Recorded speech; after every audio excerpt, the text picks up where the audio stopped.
প্রধানমন্ত্রী তারেক রহমান সাম্প্রতিক চীন সফরে 2টি চুক্তি ও 13টি সমঝোতা স্বাক্ষরিত হয়েছে। এই চুক্তিগুলো ঠিক বাংলাদেশের মানুষের কেমন উপকারে আসবে তা নিয়েই আজকের আলোচনা। তিস্তা মহাপরিকল্পনা ও ব্যবস্থাপনা। তিস্তা নদী সহ অন্যান্য নদী খনন, বন্যা নিয়ন্ত্রণ ও ভাঙন রোধ, সেচ এবং অভ্যন্তরীণ নৌ চলাচল আধুনিক করতে চীনের কারিগরি ও কৌশলগত বিষয়ে ঐকমত্য করা হয়েছে। বিনিয়োগ ও সহযোগিতা বৃদ্ধি। বাংলাদেশের বিভিন্ন অর্থনৈতিক অঞ্চলে চীনা বিনিয়োগ আকর্ষণের জন্য বিশেষ চুক্তি করা হয়েছে।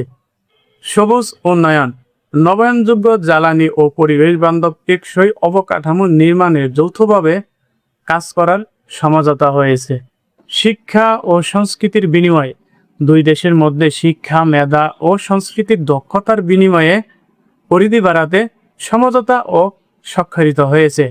বাণিজ্য ও রেয়াতি ঋণ, বাংলাদেশের রপ্তানি সক্ষমতা বৃদ্ধি এবং সহজ শর্তে চীনা ঋণ পাওয়ার বিষয়ে আলোচনা ও সমঝোতা হয়েছে।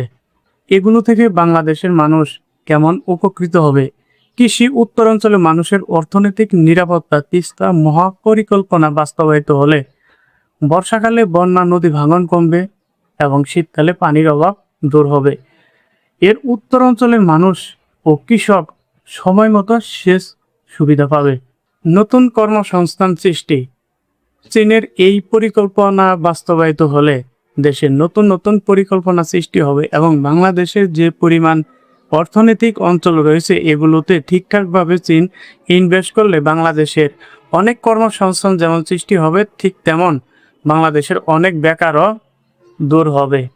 বিদ্যুৎ ও জ্বালানি খাতে সাশ্রয়। গ্রিন ডেভেলপমেন্ট বা সবুজ বিদ্যুৎ উন্নয়নের চুক্তির ফলে দেশে সৌরশক্তির উৎপাদন বাড়বে। এতে করে সাধারণ মানুষ বিদ্যুৎ চাহিদা মিটিয়ে আরও রপ্তানি করা যাবে এবং সাধারণ মানুষ খুব সাশ্রয় মূল্যে বিদ্যুৎ পাবে। উন্নত যোগাযোগ ব্যবস্থা।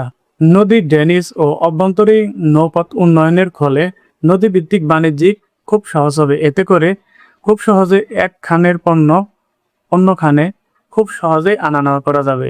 শিক্ষা ও প্রযুক্তিগত দক্ষতা বৃদ্ধি। শিক্ষা ও আইটি, এআই, ডিজিটাল ইকোনমি খাতের চুক্তির মাধ্যমে বাংলাদেশি শিক্ষার্থীর চীনের উচ্চ শিক্ষা অর্জন এবং আধুনিক প্রযুক্তির উপর প্রশিক্ষণ গ্রহণের মাধ্যমে দেশের তরুণ প্রজন্ম মানব শক্তি অর্জনে সুযোগ পাবে।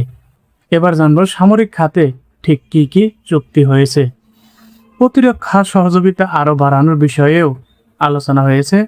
সামরিক ও অভিজ্ঞতার বিনিময় নিয়েও আলোচনা হয়েছে। প্রতিরক্ষা প্রযুক্তি সক্ষমতা বৃদ্ধির বিষয়ে আলোচনা হয়েছে।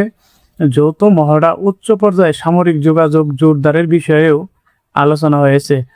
সামনে সামরিক খাতে আরও কী কী চুক্তি বা স্বাক্ষরিত হবে সেগুলো পরবর্তী আপডেটে আলোচনা করা হবে।